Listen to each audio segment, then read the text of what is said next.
जी guys, आज का जो हमारा टॉपिक है कि जो बर्ड्स हैं वो ओवरहेड ट्रांसमिशन लाइन के कंडक्टर के ऊपर बैठे होते हैं या डिस्ट्रीब्यूशन लाइन के ऊपर बैठे होते हैं तो उन्हें करंट क्यों नहीं लगता। तो ये बड़ी हैरत की बात है कि बाकी चीज़ें जैसे कोई इंसान कोई कंडक्टर वगैरह पकड़ता है या कोई और चीज़ टच करती है तो उसे इलेक्ट्रिक शॉक लगता है और उसे सीरियस इंजरी या डेथ वगैरह हो जाती है। तो ये परिंदों में ऐसी क्या चीज़ है जो उन्हें इलेक्ट्रिक शॉक नहीं लगता। तो सबसे पहले हम देखेंगे कि हमारे घरों में जो केबल्स यूज़ होती हैं तो उसके ऊपर प्लास्टिक इंसुलेशन हुई होती है, तो उसे हम सेफ फील करते हैं। और जब हम देखते हैं और है ट्रांसमिशन लाइन को, तो हमने देखा है कि वो बेयर कंडक्टर होता है, जिसे देख के हमें अंदाज़ा हो जाता है कि कोई चीज़ भी इसे टच करेगी तो वो अपनी जान जाएगी और उसे इलेक्ट्रिक शॉक ज़रूर लगेगा।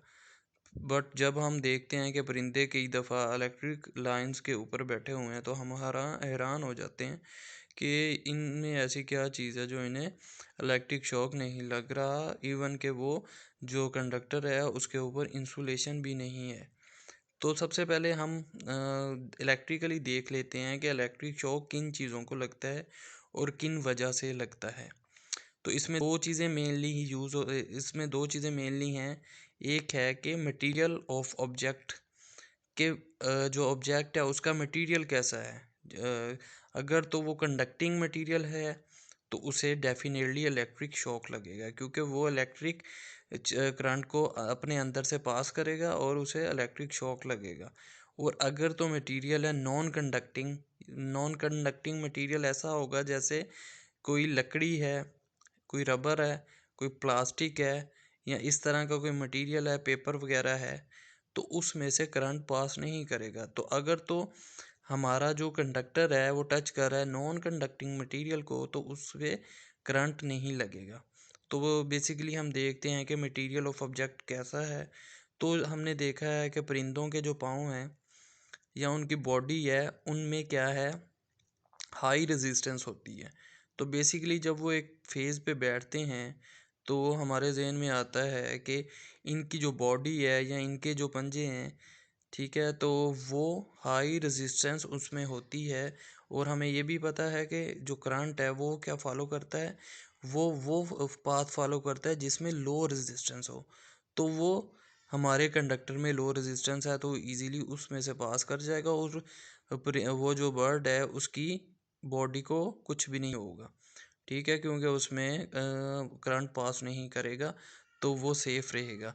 दूसरी वजह ये है कि पोटेंशियल डिफरेंस या सर्किट कंप्लीशन।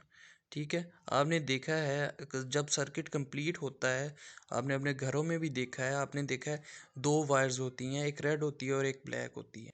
जब हम उन दोनों को लगाएंगे तो कोई भी मशीन या कोई भी ऑब्जेक्ट उससे हम चलाएंगे, बेशक वो इलेक्ट्रिक बल्ब हो, आयरन हो या कोई और चीज़ हो या फ़ैन हो। तो दोनों पॉइंट लगेंगे, पॉजिटिव और नेगेटिव, सर्किट कंप्लीट होगा तो वो इलेक्ट्रिक करंट पास होगा और वो लाइट चलेगी या फ़ैन चलेगा। तो हमने इधर भी यही देखा है कि अगर परिंदा कोई बैठा हुआ है एक सिंगल वायर पे तो वो सर्किट कंप्लीट नहीं कर रहा।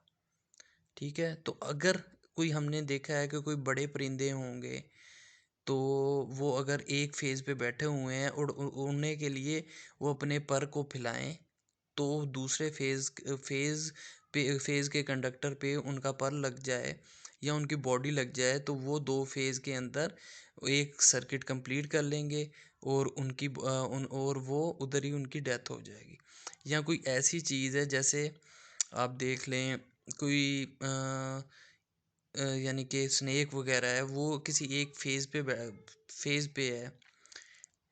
अगर वो टावर बॉडी के ऊपर से चढ़ गया है या कोई और चीज़ ऊपर टावर पे चढ़ गई है और उसका एक फेज़ पे उसकी बॉडी लग रही है और सेकंड उसका जो है टावर बॉडी पे बॉडी लग रही है या ग्राउंड को टच कर रही है, तो वो डेफिनेटली उसे इलेक्ट्रिक शॉक लग जाएगा। ठीक है, इसी तरह पोटेंशियल डिफरेंस और सर्किट जो कंप्लीशन है उसमें इतना फ़र्क नहीं है, क्योंकि पोटेंशियल डिफरेंस होता है वोल्टेज चेंज।